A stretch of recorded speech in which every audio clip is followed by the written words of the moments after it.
첫 학년 행복한 한 해살이를 위한 학생과 관계 맺기 두 번째 시간입니다. 어, 아이들이 잘못을 하는데 혼안내고 어떻게 두나요? 물론 격려하고 존중하고야 싶죠. 라고 말씀하시는 선생님들의 목소리가 들립니다. 하지만 혼내도 정말 소용이 없거든요. 네, 혼을 내서 그 아이가 정말 행동이 나아지고 괜찮아진다면 당연히 혼을 내도 되죠. 하지만 혼나는 자체가 아이들에게는 커다란 벌입니다. 이러한 처벌이 만드는 결과가 크게 네 가지가 있다고 합니다. 마음에 적개심을 갖게 하고, 반항하게 하고, 복수심을 불러일으키고, 또 회피하게 합니다. 그 회피에는 비겁하게 다음에는 안 걸려야지 이런 마음이 든다든지, 나는 진짜 아무것도 하지 못하나 봐 라고 자기를 비난하는 형태로 나타날 수 있어요. 그리고 아이들을 혼냈을 때 혹시 아이들의 모습 보신 적 있으신가요? 아이들의 눈빛이 흔들리고 얼음장처럼 얼어있는 그 모습 말이죠. 아이들, 특히 1학년 아이들은 선생님이 혼냈을 때 두려움을 느끼고 반응을 보입니다. 경직의 반응을 보이죠. 조금 더 에너지가 있는 아이들은 그냥 선생님 말씀하세요. 나는 그냥 들을래요. 이렇게 행동하기도 하겠죠. 좀 더 이제 에너지가 생기면 선생님에게 싸우고 대들게 되겠죠. 사실 그러한 이유는 본인들이 두려움을 느끼기 때문입니다. 두려움을 느낀 상태에서는 어떠한 판단도 할 수 없고 배움이 일어나지 않는다는 점이죠. 그리고 아이들은 기분이 좋아야지 더 좋은 행동을 할 수가 있어요. 그게 비단 아이들 뿐인가요? 사실 저희들도 마찬가지입니다. 우리들이 기분이 나빠 있는 상황에서 어떤 일을 잘 할 수 있었던가요? Feel better, do better. 아이들의 기분을 나쁘게 하고서 아이들에게 좋은 행동을 하게끔 이끌어줄 수는 없습니다. 그냥 잠깐 멈추게 할 수는 있죠. 그렇지만 사실은 그런 척하고 있는 것 뿐입니다. 정말 아이들의 것으로 성장을 이끌어낼 수가 없다는 점 기억하시고 아이들의 기분을 상하게 하지 않는 것이 중요하다는 것 생각했으면 좋겠습니다. 우리가 아이들과 연결되지 않고서는 아이들에게 진정한 배움을 줄 수 없습니다. 그것을 일컫는 말이 connection before correction이라고 하는데요. 아이들의 행동을 수정하고 교정하는 걸 correction이라고 하죠.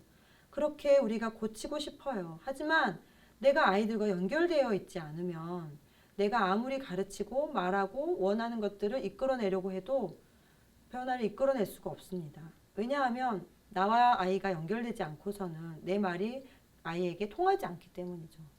그래서 내가 아이에게 뭔가를 가르치고 그 행동을 이끌어내게 하고 싶다면 먼저 아이와 잘 연결되어 있는지 확인하실 필요가 있습니다. 손바닥 뇌이론에 대한 이야기를 해보려고 합니다. 다니엘 시겔이 제안한 내용인데요. Parenting from the Inside Out이라고 유튜브에 검색하시면 다니엘 시겔의 설명을 직접 들어보실 수도 있습니다. 손바닥에 뇌를 담아본 거예요. 여기에 우리의 동맥과 정맥이 흐르고 있죠. 이걸 뇌줄기, 뇌간이라고 보겠습니다. 우리의 심장을 담당하는 뇌고요. 척수라고도 하죠. 불수의근을 담당하고 우리의 심장과 호흡 이런 것들을 관장하는 뇌입니다. 그리고 엄지손가락을 접어볼게요. 이것은 중뇌입니다. 우리의 감정이 담겨있는 우리들의 기억이 담겨있는 뇌입니다. 그리고 네 개의 손을 이렇게 접어볼게요. 이것은 대뇌입니다. 네, 중뇌를 덮고 있는 이 대뇌가 인간을 인간답게 하는 이성적 사고를 하게 하는 뇌이죠. 그리고 이 손톱들이 중뇌와 맞닿아 있죠. 여기를 전전두엽이라고 보면 되겠습니다. 그런데 우리가 감정적으로 뭔가 부딪히는 일이 생겼을 때 화가 나죠. 이렇게 확 뚜껑이 열린다고 표현을 합니다. 이럴 때 있으시죠. 그러면 지금 우리의 뇌가 평소의 뇌와 같은 모습인가요? 전전두엽이 지금 잘 작동하고 있을까요? 아니겠죠. 뚜껑이 열린 상태에서는 나의 평소의 이성적인 사고와 어떤 판단이 불가능합니다. 이렇게 뚜껑이 열렸다면 이렇게 뚜껑이 닫히는 시간이 필요한 것이죠. 아이들이 뚜껑이 열렸을 때 선생님께서 해주실 좋은 방법이 바로 공감하기입니다. 공감하기는 더 깊게 공감을 많이 하는 것까지 가지 않고 단순하게 그 감정을 수용하고 읽어주는 것만으로도 그 위력이 있어요. 뭐 말로만 무늬만 이렇게 공감이라고 말할 수도 있겠지만 아이를 존중하고 온전히 이해는 되지 않지만 존중하는 마음으로 그 아이의 감정을 그대로 읽어주기만 하셔도 아이들의 감정이 훅 내려가고 뚜껑이 닫히는 것들을 경험하실 수 있을 겁니다. 만약 선생님께서 뚜껑이 이렇게 열리셨다면 그 열린 상태에서 어떤 말과 행동을 한다면 어떨까요? 그것들을 바라보는 아이들도 똑같이 뚜껑이 열리게 될 것입니다. 화가 난 사람을 보면 화가 나는 것은 바로 이 거울 뉴런 때문인데요. 하품을 하는 사람을 보면 하품이 나오는 것처럼 누군가가 자꾸 화를 내고 그런 것들을 봤을 때 같은 감정을 느끼게 되는 것이죠. 너 화났구나 라고 공감을 해주는 모습을 보면 공감을 배우게 됩니다. 공감하는 것들을 모델링을 통해서 아이들이 배우는 거죠. 우리에게 이 거울 뉴런이 있는 탓입니다. 그래서 이 거울 뉴런 때문에 말하는 것보다 보여지는 것이 더 강력하구나. 그것이 행동을 더 바르게 이끌어주는구나를 알 수 있게 되는 것이죠. 이러한 것들을 위해서 결국 우리에게 가장 필요한 것은 자기조절이 아닐까 싶어요. 이 자기조절만 잘 한다면 많은 문제들이 해결되고 또 갈등을 풀어나가는 데 핵심이 될 수 있을 것입니다. 선생님이 먼저 자기조절을 보이실 필요가 있고요. 아이들에게도 자기조절하는 방법들을 알려주는 공간이 교실이 되어야 될 것입니다. 자기조절이란 자신의 감정, 욕구, 충동, 행동 등을 관리하는 것으로 어떤 모든 사회적인 기술의 기초가 되고요. 연습을 통해서 이 자제력을 향상시킬 수 있습니다. 자기조절에 있어서 가장 중요한 것은 자신의 감정을 알아차리는 것입니다. 그리고 그것을 건강하게 말로 표현하는 것이죠. 화가 나는 것, 화가 났다라고 알아차리고 나 화가 났어 라고 말하는 것과 화가 나서 화를 내면서 행동하는 것, 거친 말과 표현을 하는 것은 다르죠. 건강하게 자신의 감정을 표현하는 것을 연습하는 것이 필요합니다. 이를 위해서 교실 한켠에 감정 출석부가 있어서 자신의 감정을 표현하는 창구가 있다면 좋겠죠. 자기조절을 위한 한 가지 활동을 소개합니다. 마음의 항아리라는 활동인데요. 아이들의 수만큼 아이들의 수에 포스트잇을 붙일 수 있는 항아리를 하나 그려주세요. 그리고 나서 내가 교실에서 있을 때 화가 나고 힘든 상황, 그 상황들을 포스트잇에 적게 합니다. 그리고 한 명씩 그 마음의 항아리를 채우는 것이죠. 하나씩 이야기하면서 발표하면서 붙이면 좋겠죠? 그리고 나서 내가 화가 났을 때 나는 어떤 방법으로 내 화를 다스리는지 그 방법들, 나만의 방법들을 다른 색깔의 포스트잇에 적어보는 것입니다.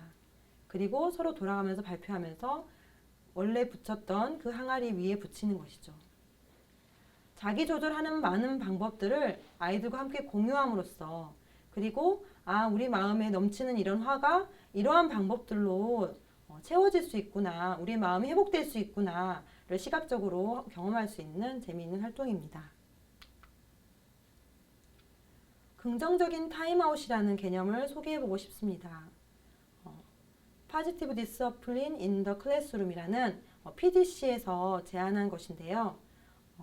PDC의 창시자인 제인 넬슨이 제라두의 웃음 쉼터라는 그림책을 통해서 이 개념을 설명하고 있습니다. 우리가 알고 있는 타임아웃과는 좀 다른데요. 타임아웃은 되게 아이가 뭔가를 잘못했을 때 그 공간에서 벗어나서 잠깐 다른 곳에 가 있는 이런 것들을 의미하죠. 그렇지만 이것은 자기조절과 관련된 것입니다. 내가 감정적으로 어떤 어려움이 있을 때 내 스스로 자신을 회복하기 위해서 자기조절의 공간으로 가는 것을 의미합니다.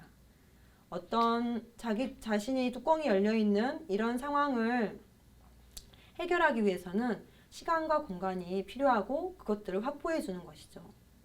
아이들과 이 책을 함께 읽고 우리 교실에도 이런 공간이 필요할까 물어보고 함께 이 공간을 만드는 걸 계획하고 진행해 볼 수 있습니다.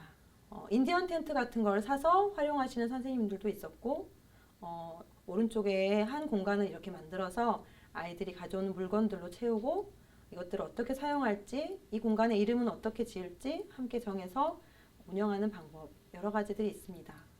한번 시도해 보시면 좋을 것 같습니다. 다음 일과에 대한 이야기를 해보고자 합니다. 일과는 영어로 데일리 루틴이라고 하는데요. 루틴이란 말 많이 들어보셨죠? 네. 우리 학교 생활, 학급 생활에서 매일 반복되는 어떤 일상의 과제 수행 방식과 절차를 일과라고 할 수 있겠습니다. 일과를 보스가 되게 하라.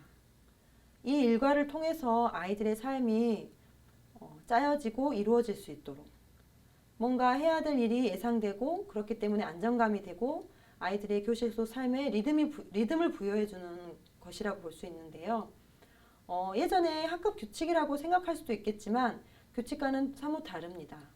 어떤 과제의 수행 방식과 절차로 안내하는 것이죠. 이것을 아이들과 함께 정하면 아이들은 그 시간에 뭔가를 해야 될 때 그 내용에 대해서 선생님이 시켜서가 아닌 그것들 객관적으로 수용하게 되고 그 일과에 대한 스스로 책임감을 갖게 됩니다.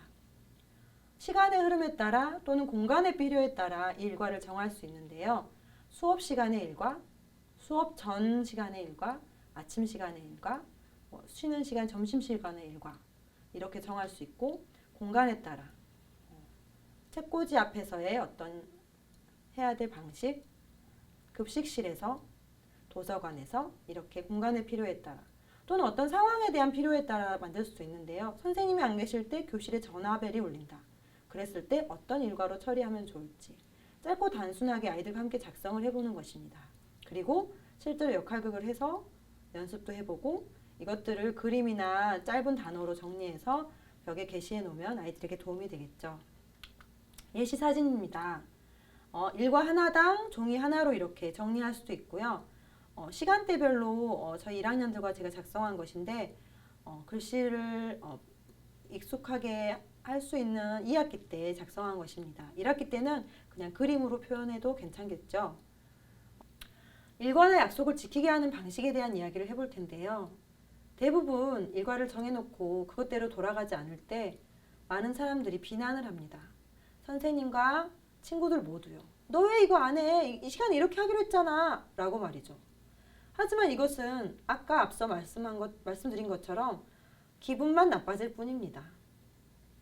체크리스트의 방법을 사용할 수도 있어요. 하고 나면 체크하기. 그리고 못한 사람 확인해서 하기. 하지만 더 좋은 방법은 리마인드라고 생각합니다. 이것들은 우리 삶에 온전히 우리 것으로 소화가 되고 녹아져야 되기 때문에 상기시키면 된다고 생각합니다. 우리 뭐 하기로 했었지? 애스킹의 형태로 말이죠. 무슨 시간이지? 근데 우린 어떻게 하고 있었지? 그래서 물론 체크리스트의 방법으로 도움을 얻는 것도 괜찮지만 또 그런 거 하나하나를 체크하는 것으로 인해서 에너지가 쓰이고 아이들은 다른 친구들과 또 비교하면서 낙담하게 될 수도 있거든요. 일과에 대해 리마인드를 하기 위해서 돕기 위해서 사용할 수 있는 질문 5가지가 있습니다. 일단 약속을 확인하는 거죠. 리뷰. 우리 약속은 무엇이었나요? 또 되돌아보기. 근데 지금 어떻게 하고 있었죠? 우리가 약속을 지킬 수 있는 방법은 무엇이죠? 그 책임을 묻고 우리가 약속한 대로 실천하면 무엇을 배울 수 있죠? 그 결과를 묻고 이대로 하지 않았을 땐 또 어떤 결과를 얻을 수 있죠? 라고 물어볼 수 있겠죠. 그럼 다시 해볼 수 있겠나요? 연습해볼까? 라고 리허설을 해줄 수 있습니다. 이 5가지의 질문으로 아이들이 일과를 잘 꾸려갈 수 있도록 도와주시기 바랍니다. 이제 아이들의 문제 행동을 이해하기 위한 이야기들을 나눠보고자 합니다.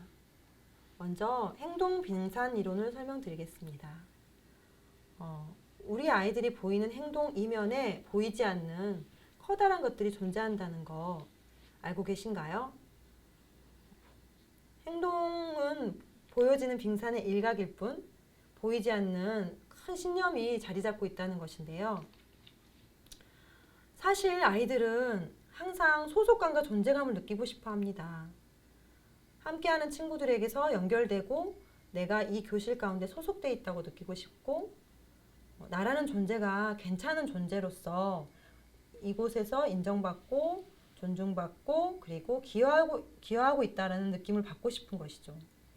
이것을 추구하는 것 자체는 나쁜 것이 아닙니다. 하지만 그것을 추구하기 위해서 그릇된 신념으로 그것을 추구했을 때 그릇된 행동이 나올 수 있게 되겠죠. 그릇된 행동이 나온다면 좋지 않은 반응을 또 받을 것이고 그에 따라 또 좌절을 겪게 되겠죠. 아이들이 어떤 행동을 할 때 그 행동 아래는 보이지 않는 신념이 있다는 것인데 이 신념은 어떻게 형성되는 것일까요? 아이들 행동은 어떻게 해서 나오게 되는 것일까요? 많은 학자들이 그거는 그 아이의 타고난 기질이야. 본성적인 거야 라고 말을 합니다. 네이처라고 하죠. 선천적인 것, 유전적인 것. 그것에 작용이 있나요? 충분히 있죠. 같은 뱃속에서 나왔어도 아이들마다 너무 다르니까요. 그렇지만 비단 그것뿐만은 아닐 겁니다. 어떤 환경에서 어떻게 자랐는지, 부모님의 양육 태도, 나의 출생 순서에 따라서 그 양육의 어떤 형태에 따라서 환경적인 요인도 클 것입니다. 이 두 가지의 논쟁은 정말 크다고 볼 수 있습니다. 본성이 더 크냐, 후천적인 양육이 더 크냐. 둘 다 유효하다고 생각합니다. 그렇지만 한 가지를 더 이야기해 볼 건데요. 자신의 기질과 본성적인 기질과 어떤 양육이 후천적인 것들에 더해져서 형성된 어떤 신념이 있다는 것이죠. 그 아이만의 프라이빗 로직, 사적 논리라고 하는데요. 이 사적 논리는 이런 사이클로 형성이 된다고 볼 수 있습니다. 어떤 상황에 직면했을 때 인식을 하죠. 그리고 그에 따라 해석을 합니다. 그리고 거기에 맞춰서 자신만의 신념이 형성되는데요. 그 신념은 구체적으로 세 가지로 정리할 수 있습니다. 나는 이러이러해. 다른 사람은 이러이러해. 엄마는, 선생님은, 아빠는, 친구들은 이러이러해. 삶은 이래, 인생은 이래 라는 신념을 갖게 되는 것이죠. 거기에 맞춰서 어떤 결정을 하게 되는데요. 그 결정에 따라 행동하게 되고 이 사이클이 우리 신념 안에 지금 들어있다는 거죠. 행동 아래 이면에 있는 신념에 들어있다는 것이죠. 아이들의 행동에는 나름의 목적이 있어요. 그리고 분명 어떤 판단과 결정 하에 이루어지게 됩니다. 그런데 그 신념이 나는 내가 막 이렇게 튀는 행동을 하지 않으면 다른 사람들이 나를 보지 않아. 나는 튀는 행동을 해야만 해. 다른 사람들은 내가 노력하지 않으면 쳐다봐 주지 않아. 이런 신념을 가지고 있다면 아이들은 어떤 결정과 행동을 하게 될까요? 그것들은 어떤 인식과 해석에서 나왔을까요? 분명 본인들의 개인적인 삶의 경험치로 그런 것들이 형성되어 있겠죠. 그렇지만 이 사적 논리가 건강한 방식으로 바뀌고 갱신되는 것이 필요할 것입니다. 사적 논리의 반대말은 상식이라고 해요. common sense. 네, 상식과 어긋난 맞지 않는 개인적인 논리로 행동하고 어떤 결정에 따라 판단하고 또 그것이 행동으로 나타나고 이렇게 됐을 때 그 사적 논리를 갱신해 주는 것이 필요한데요. 바로 아이들이 어긋난 행동을 하는 이유가 되는 것입니다. 그 신념이 어긋나 있기 때문에 그 어긋난 목적을 가지고 행동하는 것이고요. 그 신념을 갱신시켜주기 위해서 아이들은 용기가 필요합니다. 왜냐하면 그 어긋난 신념이 형성되는 과정에서 분명히 아이는 낙담을 경험했기 때문입니다. 아이의 어긋난 목표를 파악하는 열쇠가 있습니다. 아들러와 드라이커스가 정리한 내용들인데요. 아이들에게서는 크게 네 가지의 어긋난 목표를 발견할 수 있었다고 합니다. 그 네 가지 목표별로 그것들을 파악할 때 그것을 바라보는 어른들의 감정이 중요하대요. 부모나 어른들이 아이의 그 어긋난 행동을 볼 때 느끼는 그 감정이 짜증이 나거나 귀찮은 감정이 든다면, 걱정이 된다면 그 아이의 어긋난 목표는 지나친 관심 끌길 가능성이 높습니다. 뭔가 화가 나고 도전받는 것 같고 패배감이 드친다면 그 아이의 어긋난 목표는 힘의 오용일 수 있습니다. 힘을 무리하게 써서 뭔가 소속감과 존재감을 느끼려고 하는 것이죠. 교사로서 뭔가 실망스럽고 상처를 받는다면 그 아이의 목표는 보복일 수 있습니다. 절망감, 체념이 든다면 그 아이의 목표는 무기력일 수 있어요. 어긋난 목표를 알았다면 그 아이의 숨겨진 메시지를 파악하고 그 아이를 돕고 격려해야 합니다. 지나친 관심 끌기의 숨겨진 메시지는 나를 봐주세요. 나도 함께하고 싶다는 말입니다. 근데 그것을 그런 형태로 행동으로 나타내고 있는 거예요. 힘의 오용은 내가 도와줄게요. 나에게 선택권을 주세요 하고 자신에게 뭔가 권한이 부여되기를 바라고 있는 것이죠. 보복은 상처받았기 때문에 또한 상처를 주는 행동입니다. 내 마음을 알아봐 달라는, 내 상처를 어루만져 주라는 메시지를 가지고 있는 것이죠. 무기력함을 보이는 아이들은 정말 날 내버려 두라는 의미일까요? 오히려 그 반대겠죠. 포기하지 말아주세요. 그리고 나에게 조금씩 과제를 주세요. 내가 이걸 한꺼번에 하기에 감당하기 어려워요. 라는 메시지를 주고 있는 것입니다. 이 어긋난 목표를 가지고 행동하는 아이들에게 필요한 것은 바로 격려입니다. 낙담하고 좌절된 상태에서 그릇된 논리와 방식으로 행동하면서 존재감과 소속감을 추구하는 것이기 때문에 이 아이들에게는 용기가 필요해요. 용기를 불어넣어주는 행동을 해야 되는 것이죠. 격려가 영어로 encourage입니다. 커리지는 용기죠. 용기를 불어넣는 격려야말로 이 아이들이 나은 선택, 더 나은 행동을 할 수 있게 합니다.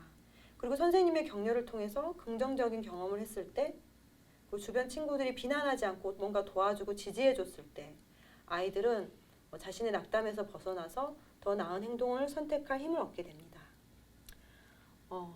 문제가 생겼을 때 그 문제 해결의 과정을 잠깐 안내하겠습니다. 교실에서는 수많은 문제들이 있을 것입니다. 아이들이 문제가 일어나면 선생님께 쪼르르 와서 고자질을 하죠.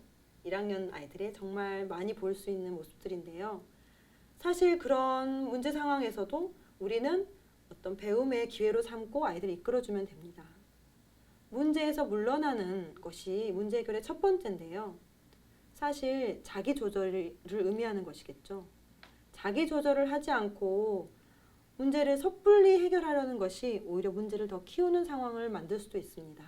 선생님도 또는 아이도 아이들끼리 어떤 문제 상황에서도 문제를 정말 해결하고 싶다면 진정하고 자기 조절할 수 있는 시간을 확보할 필요가 있습니다. 그런 다음에 문제에 대해 서로 정중하게 이야기 나누는 시간을 갖습니다. 그때 어떤 일이 일어났는지, 그때 기분이 어땠는지, 정말 바라는 것은 무엇이었는지 서로를 탓하거나 비난하지 않고 말하는 것입니다. 그리고 나서 이제 해결책에 대해서 이야기를 나눌 수 있겠죠.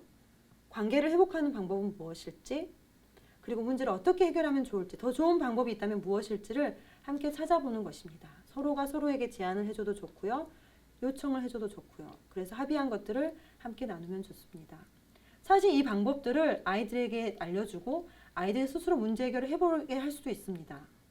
그렇지만 이것들이 스스로 안 됐을 때는 도움을 요청할 수도 있습니다. 그것이 바로 네 번째입니다. 선생님이나 부모님의 조율을 요청한다든지 학급의 안건으로 올려서 친구들의 격려나 아이디어를 받아 해결책을 수집하는 방법입니다. 아이들과 문제 해결을 하는 데 있어서 해결책을 찾다 보면 아이들이 논리적 결과 형태로 이야기를 할 때가 있습니다. 이 논리적 결과도 사실은 도움이 되는데요. 예를 들면 이런 상황이 발생했어요. 쉬는 시간이 끝났는데 제 시간에 아이들이 들어오지 않았어요. 이럴 때 우리 어떻게 하면 좋을까라고 아이들의 의견을 물었을 때 아이들은 이런 것들을 이야기할 겁니다. 늦게 왔으니까 늦게 온 만큼 늦게 집에 가요. 그 애는 쉬는 시간 내일 없애요. 방과 후에 남아요. 칠판에 이름을 적어요. 이런 것들을 제안할 수 있습니다. 그렇지만 해결책은 예방적이고 그것들을 하지 않고 잘할 수 있도록 알려주는 방법들입니다. 종이 울리면 알려주기, 1분 전에 알려주기, 종 쳤어라고 외치기, 시간 알려주는 타임키퍼 역할을 세우기, 종소리를 더 크게 하기, 계속 늦는 학생들은 소리를 들을 수 있는 곳에서만 놀기, 이런 식으로 해결책을 제시하는 것이죠. 물론 논리적 결과도 사용할 수 있지만 사실은 해결책이 더 좋은 방법입니다. 지금까지 저희들이 아이들과 함께 어떻게 하면 교실에서 자기조절을 잘하고 또 문제를 잘 해결해 갈 수 있을지 이런 것들을 이야기해 보았습니다. 처음 학교 생활하는 우리 1학년들에게 사실 우리가 더 많은 것들을 배울 것입니다. 아이들이 성장하는 모습, 아이들이 보이는 순수한 모습 속에서 선생님들이 사실 더 많은 것들을 배우리라고 생각합니다. 아이들이 보이는 어려운 모습들을 우리가 직면할 때 그 어둠의 모습들 속에서도 배움의 기회로 삼고 뭔가를 탄생할 것을 기대하시면서 선생님들이 이끌어 주셨으면 좋겠고요. 우리의 지혜와 빛으로 또 그 아이들을 꽃피울 수 있다는 생각을 가지고 희망을 품는 청원사가 되었으면 좋겠습니다. 이상으로 마치도록 하겠습니다. 감사합니다.